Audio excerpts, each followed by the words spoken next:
Casimero masama ang loob sa WBO. Bagsak sa ranking ng Super Bantamweight. Yo mga bossing, kumusta? Infinite Sports nga po pala.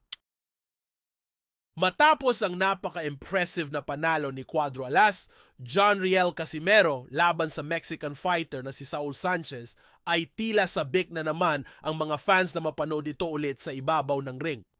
Dahil dito ay nabuhay muli ang sigaw ng mga fans na sana ay ikasa na ang laban kontra sa Japanese monster na Oya Inoue.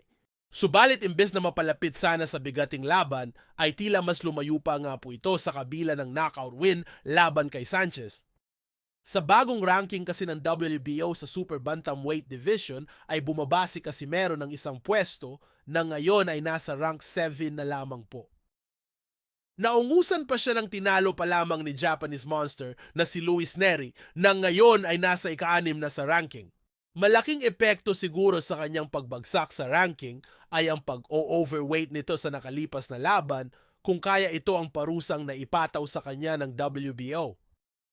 Wala na nga po akong iba pang dahilan na naiisip dito pagkat inaasahan talaga na aakyat ito sa ranking dahil via knockout ang naging panalo. Anong sa tingin niyo mga boss? Tama lang ba na bumagsak sa ranking si Casimero? O dapat umapela ang kampo nito sa WBO?